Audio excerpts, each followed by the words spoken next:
La historia que conocemos, la que se enseña en los libros, es a menudo una versión simplificada de la realidad. Es una línea de tiempo de batallas, tratados y figuras decisivas.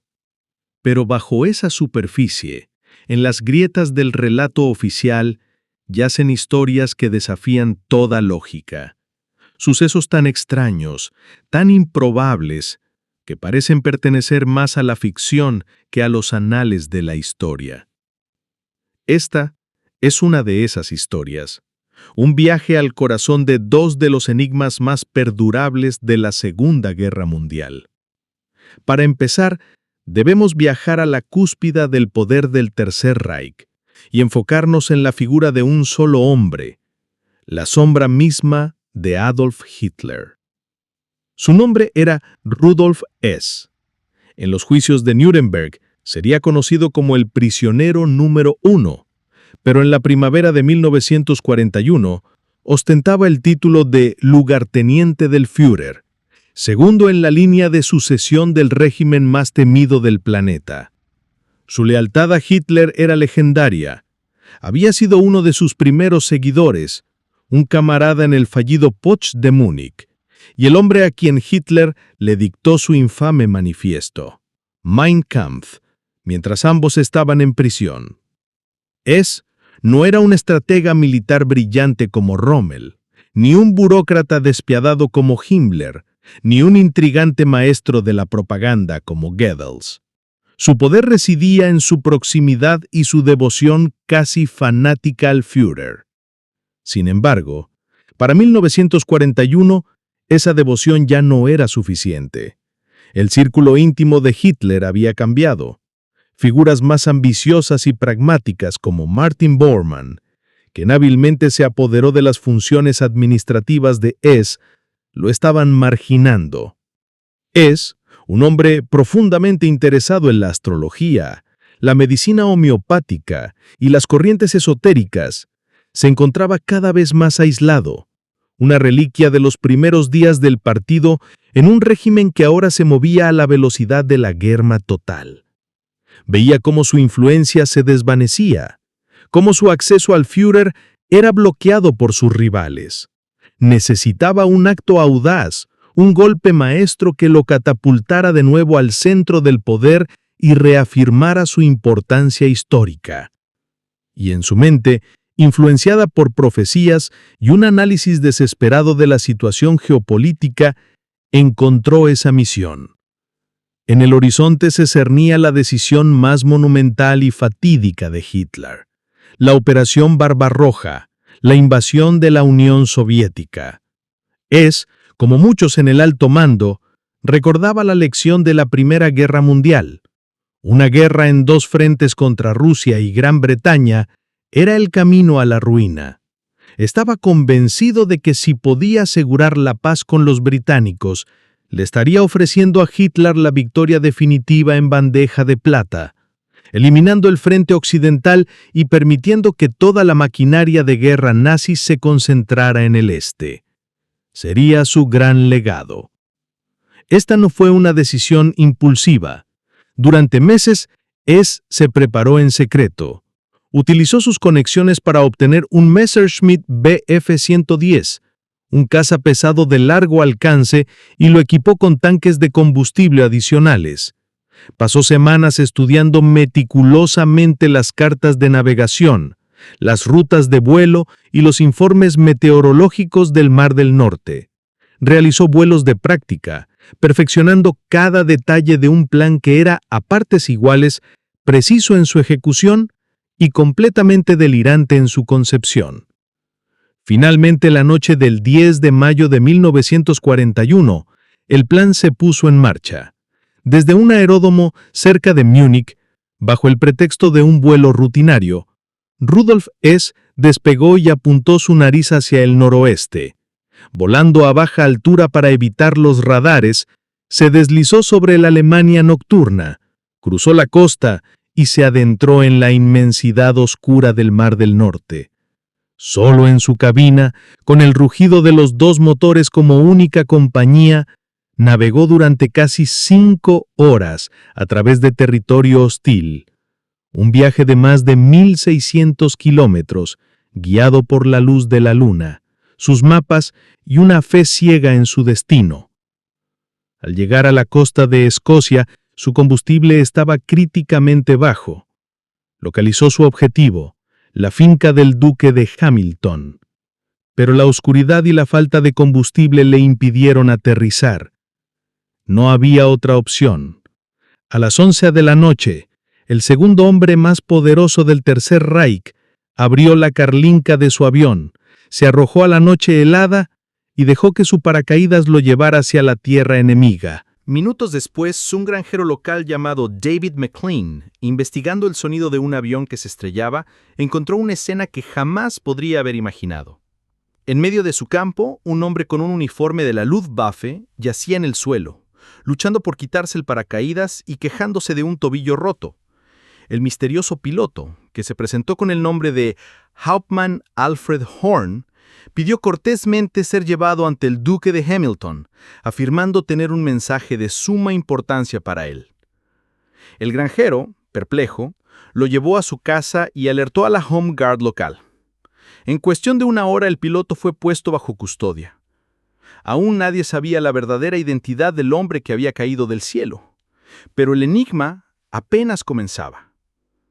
El segundo hombre más poderoso del Tercer Reich era ahora un prisionero en una pequeña casa de campo escocesa. La pregunta que pronto resonaría en los pasillos del poder desde Londres hasta Berlín era una sola. ¿Qué hacemos con él ahora? La historia nos dejó en una casa de campo escocesa, con el segundo al mando del Tercer Reich bajo la custodia de la Home Guard local. El hombre que se hacía llamar Hauptmann Horn había caído del cielo, y con él un misterio que sacudiría los cimientos de dos naciones en guerra. La pregunta que flotaba en el aire era, ¿qué hacer con él? Pero primero debían confirmar quién era realmente. No tardaron mucho. Cuando el duque de Hamilton fue finalmente convocado para encontrarse con el misterioso piloto, la verdad salió a la luz.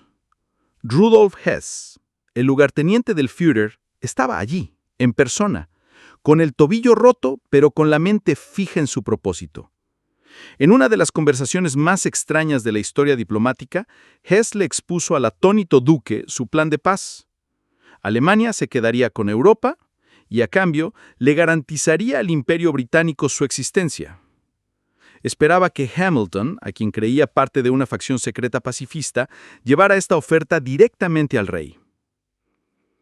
El duque, un patriota leal, escuchó con una mezcla de cortesía y alarma, y voló inmediatamente a Londres para informar al primer ministro.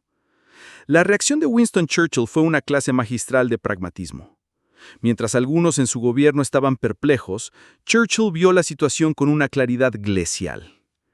Descartó la oferta de paz como el delirio de un hombre desesperado, o peor, una elaborada trampa nazi para sembrar la discordia.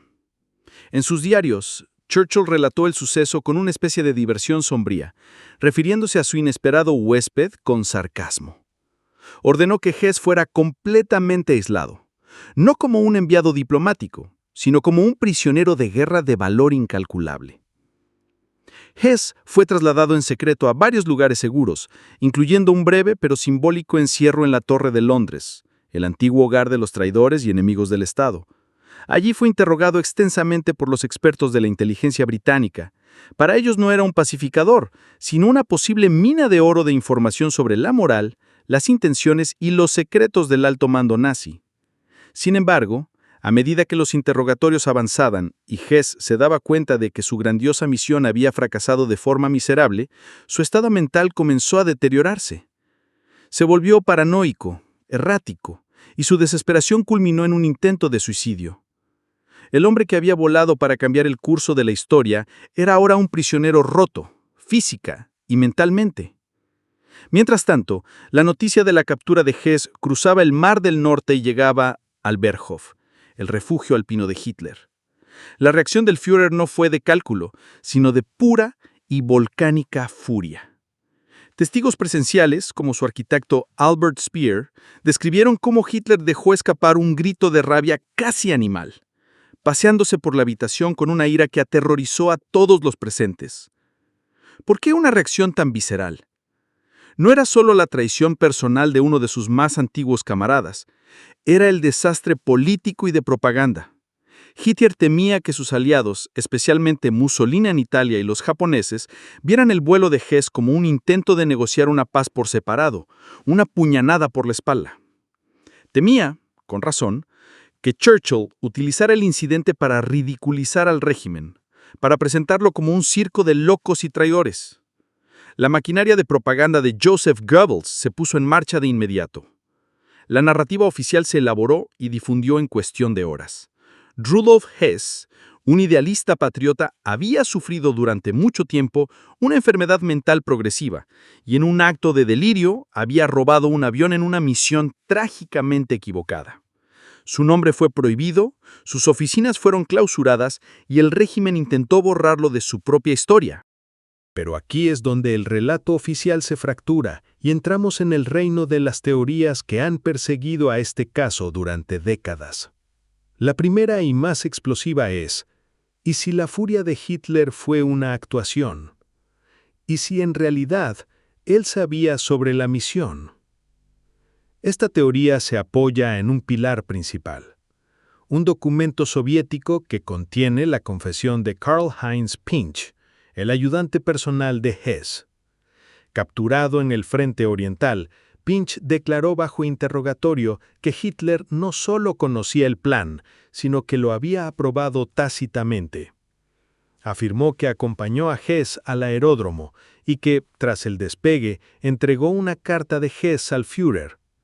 Según Pinch, Hitler recibió la noticia con calma, porque todo era un plan de contingencia. Si Hess tenía éxito, Hitler reclamaría la victoria diplomática. Si fracasaba, como ocurrió, el régimen lo repudiaría como un loco, proporcionando una negación plausible. Sin embargo, esta teoría tiene problemas serios. La confesión fue obtenida por los soviéticos, quienes tenían todo el interés en crear desconfianza entre sus aliados occidentales, y el testimonio de un prisionero bajo coacción siempre será sospechoso. Esto nos lleva a la segunda gran teoría, que invierte el tablero por completo. ¿Y si Hess no fue el instigador, sino la víctima? ¿Pudo haber sido atraído a Gran Bretaña en una de las operaciones de engaño más audaces de la historia? Esta idea postula que la inteligencia británica, el MI6, identificó a Hess como el eslabón más débil del círculo íntimo de Hitler.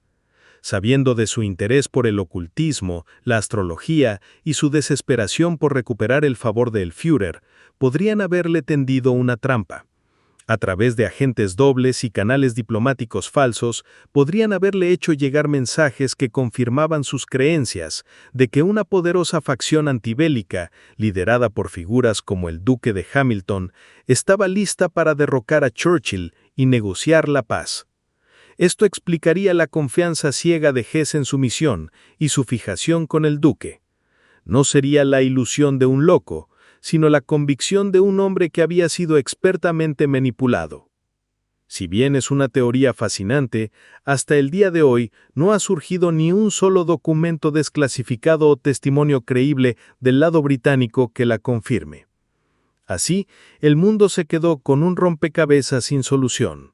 Un prisionero de alto perfil encerrado en Gran Bretaña, una oferta de paz ignorada, un Führer enfurecido y dos narrativas contradictorias luchando por definir la verdad. El enigma de Rudolf Hess quedaría sellado tras los muros de una prisión sin resolverse jamás. Pero su extraño vuelo fue solo la primera de muchas fisuras que comenzaron a aparecer en la lógica de la guerra. Y al otro lado del Atlántico, en el corazón de Nueva York, un coloso de acero estaba a punto de convertirse en la siguiente.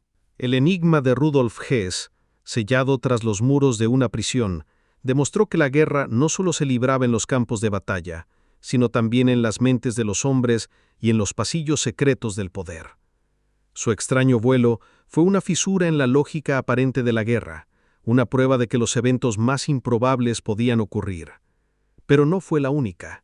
Al otro lado del océano, en el bullicioso puerto de Nueva York, un coloso de acero, un ícono de la belleza y el ingenio humano, estaba a punto de convertirse en el protagonista del siguiente capítulo de esta historia oculta. Nuestra historia se traslada a un lugar que, aunque todavía oficialmente en paz en 1940, era un nido de intriga global.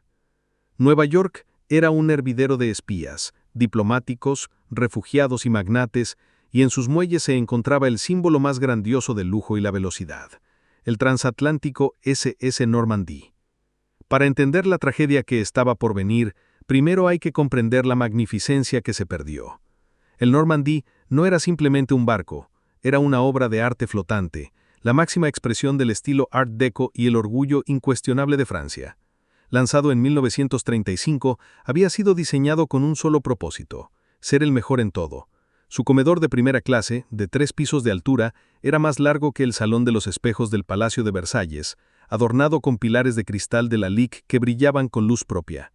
Tenía el primer cine a bordo de un barco, un opulento jardín de invierno con fuentes y pájaros exóticos, y una piscina interior que era una maravilla de la ingeniería. Todo en él, desde las masivas puertas de bronce hasta los más pequeños detalles de su mobiliario, gritaba elegancia y poder.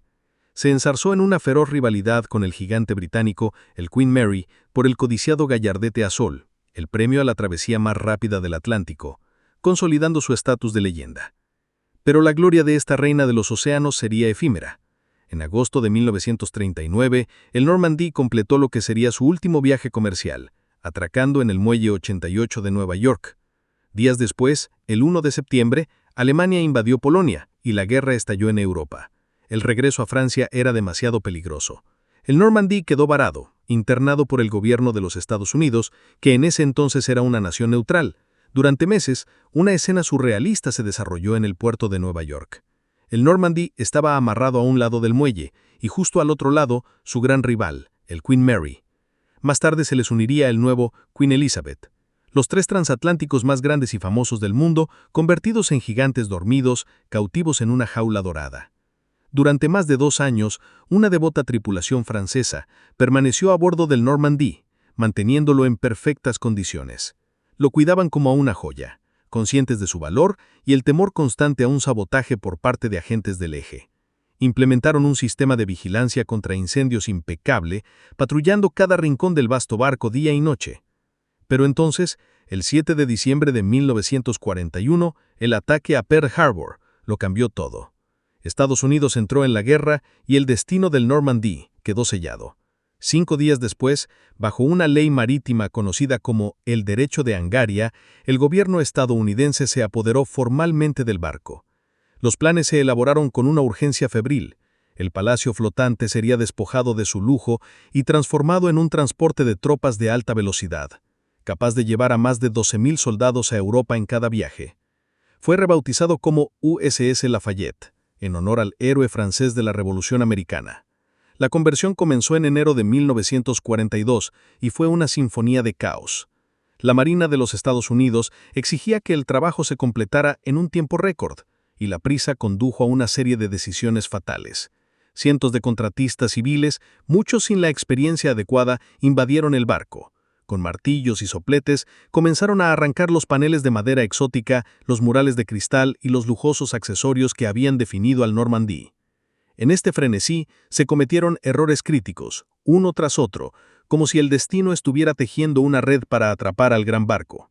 Primero, el sofisticado sistema de protección contra incendios del Normandy, una maravilla de la tecnología francesa, fue desmantelado por trabajadores que no lo entendían.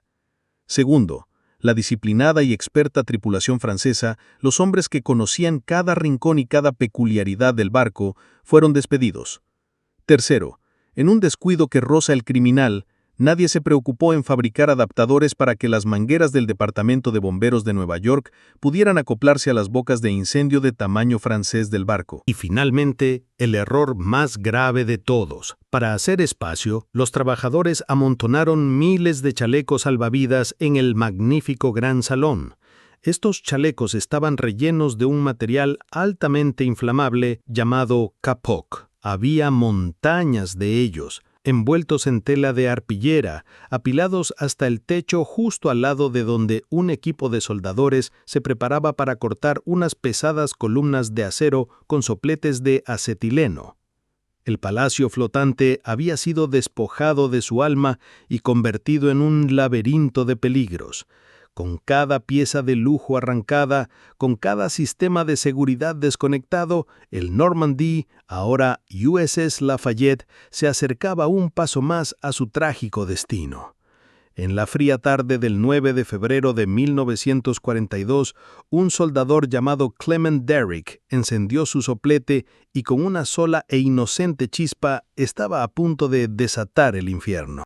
Nos quedamos en la víspera del desastre. El que fuera el palacio flotante más lujoso del mundo era ahora una cáscara vulnerable, una trampa inflamable. En la fría tarde del 9 de febrero de 1942, en medio del caos de la conversión, un soldador llamado Clement Derrick encendió su soplete de acetileno. De la boquilla saltó una pequeña y anaranjada lluvia de metal fundido. La mayoría de las chispas se apagaron inofensivamente en el suelo de acero, pero una, solo una, voló con una trayectoria fatal y aterrizó en una pila de chalecos salvavidas envueltos en arpillera. Al principio fue solo un punto brillante, una pequeña brasa que un trabajador intentó apagar pisoteándola, sin éxito. En cuestión de segundos, la brasa se convirtió en una pequeña llama que lamió la tela seca. Los trabajadores gritaron, intentando sofocar el fuego con sus abrigos, pero el capó del interior de los chalecos era como pólvora. La llama se convirtió en un rugido y con una velocidad aterradora, una pared de fuego ascendió por la montaña de material inflamable, devorando el gran salón. El caos se apoderó del barco. Sonaron las alarmas, pero era demasiado tarde para soluciones sencillas. El moderno sistema contra incendios del Normandy yacía desmontado e inútil. Los trabajadores y los marineros corrieron hacia las bocas de incendio, solo para descubrir la terrible verdad. Las mangueras del Departamento de Bomberos de Nueva York, que llegaban apresuradamente al lugar, no encajaban en las conexiones francesas. Mientras un humo negro y espeso comenzaba a salir por las cubiertas y las ventanas del barco, los bomberos en el muelle solo podían mirar con impotencia durante valiosos minutos. Cuando finalmente lograron improvisar conexiones, comenzaron a bombear miles de toneladas de agua hacia el corazón del infierno. El alcalde de Nueva York, Fiorello LaGuardia, llegó corriendo a la escena, tomando el control de una situación que ya era desesperada. Durante horas los bomberos lucharon valientemente contra el fuego, pero estaban combatiendo un desastre dentro de otro. Cada litro de agua que lanzaban para apagar las llamas en las cubiertas superiores se acumulaba, y el centro de gravedad del enorme barco comenzaba a desplazarse peligrosamente. A última hora de la noche, el fuego principal estaba extinguido, pero una nueva y silenciosa amenaza se había apoderado del Normandy. El barco comenzó a escorar, a inclinarse visiblemente hacia babor. El agua acumulada en las cubiertas superiores lo estaba desequilibrando fatalmente. Se dieron órdenes frenéticas para contrainundar los compartimentos del lado de estribor en un intento desesperado por enderezarlo, pero los cálculos fueron incorrectos o llegaron demasiado tarde. El casco del gran barco gemía bajo la tensión. Poco después de las 2 de la madrugada del 10 de febrero de 1942, con una inclinación de casi 80 grados, la lucha se dio por perdida. Se dio la orden de abandonar el buque. Lentamente, casi con una gracia fantasmal, el magnífico SS Normandy se volcó sobre su costado izquierdo, hundiéndose en las aguas heladas del río Hudson, en el mismo muelle que había sido su hogar y su prisión. Milagrosamente, en el caos del fuego y del hundimiento, solo se perdió una vida. El shock inicial dio paso a la inevitable pregunta: ¿cómo pudo ocurrir esto? En una nación traumatizada por Pearl Harbor, la palabra sabotaje estaba en boca de todos. El FBI y la Marina iniciaron una investigación exhaustiva. El soldador, Clement Derrick, fue interrogado y sometido a pruebas. En una recreación, demostraron que su soplete podía efectivamente haber iniciado el fuego tal y como se describió. La conclusión oficial fue clara y quizás demasiado conveniente. Fue un trágico accidente, producto de una cadena de errores humanos, negligencia y la prisa de la guerra. ¿Pero fue realmente así de simple? ¿O fue el accidente la tapadera perfecta para algo mucho más siniestro? Aquí es donde nuestra historia se sumerge por última vez en el oscuro mundo de las conspiraciones, una teoría tan audaz que conecta los más altos niveles del gobierno con los más bajos fondos del crimen organizado. Esta teoría afirma que el incendio del Normandy no fue un accidente, sino un acto deliberado de sabotaje orquestado por la mafia. El cerebro detrás del plan, según esta versión, era Charles Lucky Luciano, quien dirigía su imperio criminal desde una celda en una prisión de máxima seguridad. Luciano vio la desesperación del gobierno por proteger la vital costa este de los espías y saboteadores del eje. Su propuesta, transmitida a través de intermediarios, era un chantaje a escala nacional. Demostraría la vulnerabilidad de los muelles con un acto espectacular y luego ofrecería la protección de la mafia a cambio de su propia libertad. Esta afirmación podría parecer una fantasía de gángster si no fuera por lo que ocurrió después. Lo que es un hecho histórico innegable es que semanas después del desastre del Normandy, la Oficina de Inteligencia Naval de los Estados Unidos inició un programa de alto secreto llamado Operación Inframundo.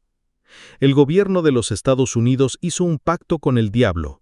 Se reunieron con Lucky Luciano en prisión y llegaron a un acuerdo, a cambio de que la mafia utilizara su férreo control sobre los sindicatos portuarios para garantizar que no hubiera huelgas y para proporcionar información sobre cualquier actividad sospechosa, el gobierno conmutaría la sentencia de Luciano. El trato se cumplió. Los muelles de Nueva York permanecieron seguros durante toda la guerra, y en 1946 Luciano fue liberado y deportado a Italia. El desastre del Normandy fue el catalizador directo de esta alianza impía. Así concluimos nuestro viaje a través de dos de los más grandes misterios de la guerra. Desde el vuelo solitario y mesiánico de Rudolf Hess a Escocia, un acto nacido de la desesperación e intriga política, hasta el ardiente final del SS Normandy, una catástrofe que dio lugar a un pacto sin precedentes entre la ley y el crimen. Ambas historias, aunque separadas por miles de kilómetros y circunstancias, nos enseñan la misma lección, que la historia oficial es a menudo una versión incompleta de la verdad. La guerra crea presiones extremas, y bajo esa presión, los hombres toman decisiones inexplicables y se forjan alianzas impensables.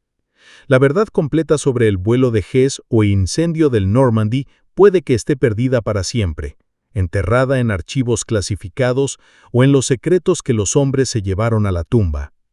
Pero sus enigmas perduran, recordándonos que las historias más fascinantes son a menudo aquellas que se esconden justo debajo de la superficie. Y ahí lo tienen, dos misterios increíbles que demuestran que, a veces, la realidad supera por completo a la ficción. Desde un vuelo que desafió toda lógica hasta un incendio que forjó una alianza impensable.